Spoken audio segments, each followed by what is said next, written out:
নমস্কার বন্ধুরা, জেবি কিচেনে সবাইকে স্বাগত। আশা করি আপনারা সবাই ভালো আছেন। আজ আমি আপনাদের সঙ্গে একটা পিঠের রেসিপি নিয়ে আসলাম শেয়ার করার জন্য। ভাপা পিঠে। ভাপা পিঠে বানাতে দেখুন আমার কি কি লাগছে। চালের গুঁড়ো লাগছে, নারকেল, দুধ, একটু মাখা সন্দেশ নিয়েছি, একটু গুঁড়ো দুধ নিয়েছি, আর একটা খেজুরের গুড় নিয়েছি, লবণ, চিনি, আটা লাগবে একটু। আর এই যে এটা আমার ভাপা পিঠে বানানোর ছাঁচ দেখুন। আর লাগবে এই বাটি আর এই সাদা কাপড়। দেখুন এইসব দিয়ে আমি কিভাবে ভাপা পিঠে তৈরি করি গ্যাসের উনুনে, সেটাই আপনাদের সঙ্গে শেয়ার করব আজ। কিভাবে চালের গুঁড়ি মাখতে হয়, কতটা দুধ লাগবে, সব কিছুই আমি দেখিয়ে দেবো পরপর। দেখতে থাকুন বন্ধুরা, না টেনে আমার ভিডিওটা সম্পূর্ণ দেখবেন, তাহলে আপনারা সহজেই বাড়িতে গ্যাসের উনুনে ভাপা পিঠে বানিয়ে নিতে পারবেন। প্রথমে নারকেলটা পাক দিয়ে নেব, তার জন্য কড়াইয়ে একটু দুধ দিয়ে দিলাম।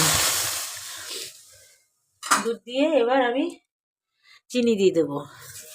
আমি শুধু গুড় দিয়ে করব না, শুধু খেজুরের গুড় দিয়ে করলে আমার মনে হয় একটু যেন কীরকম নোনতা নোনতা ভাব এসে যায়, তার জন্য আমি একটু চিনিও মিলিয়ে দেবো।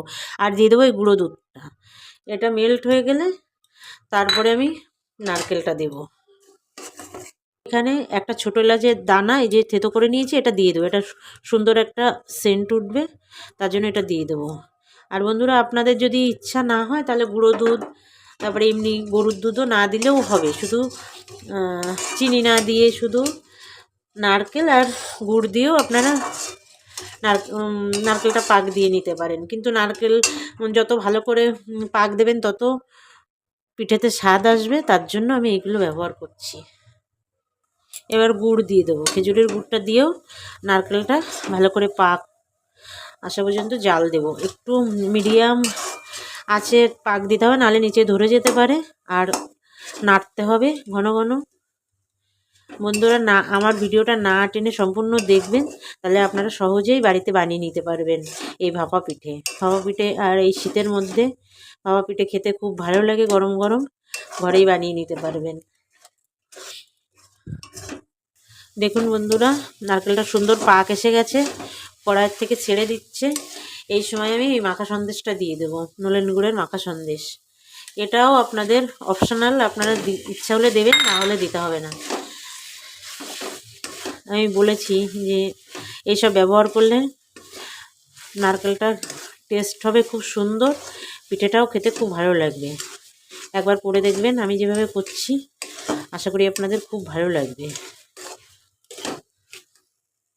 হয়ে গেছে আমার নারকেলটা পাক দেওয়া, নামিয়ে নেব। ঠান্ডা হলে আর একটু শক্ত হয়ে যাবে, কোনো অসুবিধা নেই। জলা জলা রাখা যাবে না, জলা জলা রাখলে পিঠে ভেঙে যাবে। এই যে নারকেলটা নামিয়ে নিয়েছি। এবার চালের গুঁড়িটা মেখে দেখাবো কিভাবে মাখতে হবে, কেমন কতটা নরম এই যে আমি চালের গুঁড়ি নিয়েছি এতটা, স্বাদ মতো লবণ দিয়ে দেবো। শুকনো উপকরণ একটুখানি মিশিয়ে নেব, মিশিয়ে নিয়ে অল্প অল্প করে দুধ দিয়ে দিয়ে এটাকে মাখবো। চামচে করে দেবেন বন্ধুরা, না হলে বেশি হয়ে গেলে আবার হবে না। এভাবে চামচে করে দিয়ে দিয়ে মাখবেন। গরম দুধ না, এটা একদম ফ্রিজে ছিল না, বাইরেই ছিল, সেই দুধ দিয়ে আমি মাখছি। আপনাদের কাছে যদি দুধ কখনো না থাকে তাহলে জল দিয়েও মাখতে পারেন, অসুবিধা নেই। এই চালের গুঁড়োটা আমি বাড়িতেই করেছি, কেনা চালের গুঁড়ো না। এটা আমি গোবিন্দভোগ চাল দিয়ে করেছি। গোবিন্দভোগ চালের পিঠেটা আমার খুব ভালো লাগে, এই জন্য আমি সবসময় গোবিন্দভোগ চাল দিয়েই পিঠে তৈরি করি। আপনারা নর্মাল চাল দিয়েও করতে পারেন, কোনো অসুবিধা নেই। এইভাবে অল্প অল্প দুধ দিতে হবে আর মাখতে হবে, মানে বেশি দুধ দেওয়া যাবে না একসঙ্গে। বন্ধুরা, আপনাদের কাছে আমার অনুরোধ, যেসব বন্ধুরা আমার চ্যানেলটা এখনও সাবস্ক্রাইব করেননি তারা আমার চ্যানেলটা সাবস্ক্রাইব করবেন, আর না টেনে আমার ভিডিওটা পুরো দেখবেন, লাইক কমেন্ট করবেন। আর যারা সাবস্ক্রাইব করেছেন তাদের অসংখ্য ধন্যবাদ। আমার সঙ্গে থাকবেন, ভিডিওটা দেখবেন, লাইক কমেন্ট করবেন। আর বন্ধুরা, এই চালের গুঁড়োটা বেশি শক্ত করে মাখা যাবে না, আলতো হাতে মাখতে হবে, দলা বেঁধে গেলে অসুবিধা, তার জন্য আলতো হাতে মেখে নিতে হবে। এই যে বন্ধুরা, আমার চালের গুঁড়োটা মাখা হয়ে গেছে। আপনারা কি করে বুঝবেন যে আপনার সঠিকভাবে চালের গুঁড়োটা মাখা হয়েছে কিনা, আমি দেখিয়ে দিচ্ছি। এই চালের গুঁড়ি নিয়ে এরকম মুঠ করবেন। এই যে মুঠ দেখেছেন, মুঠটা একদম শক্ত হয়ে গেছে। আবার চাপ দিলে একদম বালির মতো ঝুরঝুর করে ভেঙে পড়ছে। তাহলে বুঝবেন যে আপনাদের চালের গুঁড়িটা ঠিকঠাকই মাখা হয়েছে। এই দেখুন, আমার হাফ বাটিরও কম দুধ লেগেছে, এই দুধটুকু বেঁচে গেছে। হাফ বাটি দুধ নিয়েছিলাম, তার থেকে এটুকু আবার বেঁচে গেছে। এবার দেখুন বন্ধুরা, এরকম একটা বাটি নিতে হবে আর এরকম একটা তারের ছাঁকনি নিতে হবে। এই তারের ছাঁকনি যার কাছে নেই, তারা ওই প্লাস্টিকের ছিদ্র ছিদ্র যে ঝুড়িগুলো পাওয়া যায় ওটাও করতে পারবেন। এই দেখেন, এবার এগুলো আবার সেঁকে নিতে হবে, কারণ এই যে হালকা হালকা দলা হয়ে গেছে, এটাকে একদম ঝুরঝুর করে করতে হবে। এই যে এইভাবে চামচ দিয়ে করে নিলে, এই দেখুন পড়ছে, এইভাবে করে নিতে হবে সব কটা গুঁড়ো। এই যে বন্ধুরা, পুরো চালের গুঁড়োটা সেঁকে নিয়েছি। এবার আমি আটাটা মেখে নেব। এই যে বন্ধুরা, এই হাঁড়ি নিয়েছি, হাঁড়ির হাফ হাঁড়ি জল নিয়েছি, আর এই দেখুন আটা মেখে নিয়েছি। যেহেতু ভাপা পিঠে, ভাপ ওঠানোর ব্যবস্থা করতে হবে, এই আটাটা হাঁড়ির চারি সাইড দিয়ে, মুখের চারি সাইড দিয়ে দিয়ে দেবো, বিরিয়ানির হাঁড়ির মতো। এই যে বন্ধুরা, আটাটা লাগিয়ে দিয়েছি হাঁড়ির চারি সাইড দিয়ে।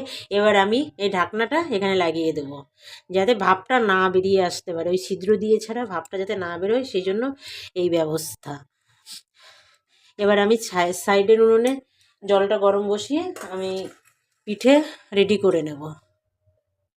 এই যে বন্ধুরা, এই বাটি নিয়েছি, এই বাটিতে প্রথমে চালের গুঁড়ো দেবো। দেখুন কিভাবে পিঠেটা রেডি করতে হবে। চালের গুঁড়ো দিলাম, আলতো করে একটু চেপে দিতে হবে, আলতো করে, বেশি জোরে চাপলে আবার চাক হয়ে যাবে। এই যে আলতো করে চেপে দিলাম, সমান সমান নিলাম, নিয়ে আলতো করে একটু চেপে দিয়ে এবার এই নারকেলের পুরটা দেব। যে যতটা পুর পছন্দ করেন সে সেইভাবেই দেবেন। বেশি পছন্দ করলে বেশি দেবেন, কম পছন্দ করলে কম দেবেন। যে যতটা পছন্দ করেন মিষ্টিটা, সে সেইভাবে দেবেন।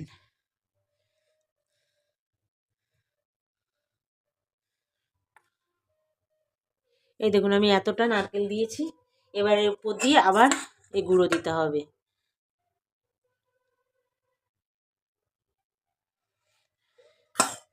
দিয়ে একটু এটা হাত দিয়েই করতে হবে, একটু এরকম চেপে চেপে দিতে হবে,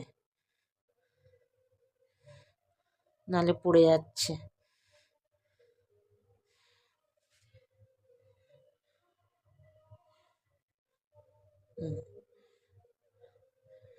এটা রেডি হয়ে গেল। এবার ভাপে বসালে হয়ে যাবে। দেখতে থাকুন আমি কিভাবে ভাপে বসাই।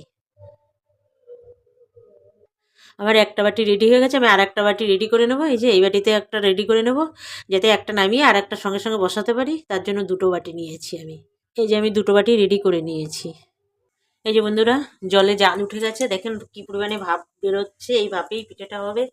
এই যে সাদা কাপড়টা নিয়েছি, দেখুন। এবার এই যে যে পিঠেটা রেডি করে রেখেছিলাম, এই পিঠের উপরে এই সাদা কাপড়টা দিতে হবে, এইভাবে দিয়ে এই যে এই উল্টো দিকে এইভাবে এখানে বসিয়ে দিতে হবে। বসিয়ে দিয়ে একদম ওই ছিদ্রগুলোর উপরেই বসিয়ে দিতে হবে। দিয়ে এবার এই বাটিটা তুলে নিতে হবে।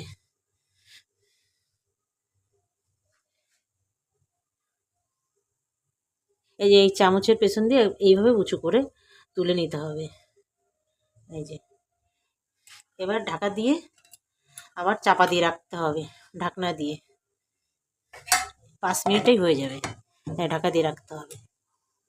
এই ভাপটা চারি সাইড দিয়ে বেরিয়ে যাচ্ছে, তার জন্য আমি একটা ভারী থালা দিয়ে এর উপরে চাপা দিয়ে রাখবো।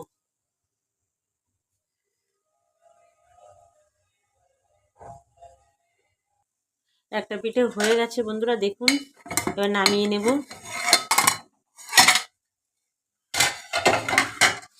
এই দেখুন, এই যে দেখুন হয়ে গেছে। এই যে ইয়ে করলে এই যে স্পঞ্জের মতো মানে হয়ে গেছে। এটা এইভাবে হাতে দিয়ে নামাবেন, হাত দিয়ে করতে যাবেন না, তাহলে এই দেখুন কত সুন্দর হয়েছে। আর একটা দিয়ে দেবো।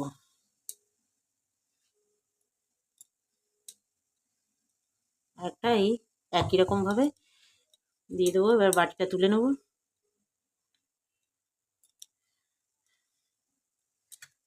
চামচের পেছন দিয়ে এভাবে তুলে নেব।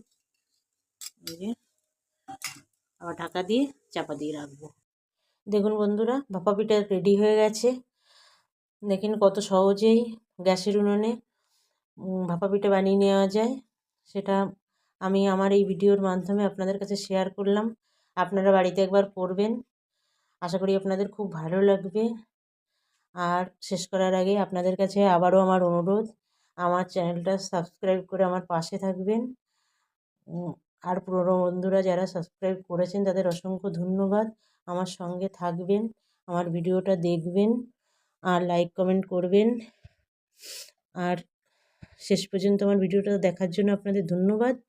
এখানে তাহলে শেষ করছি, আবার দেখা হবে নতুন কোনো ভিডিওয়। নমস্কার বন্ধুরা।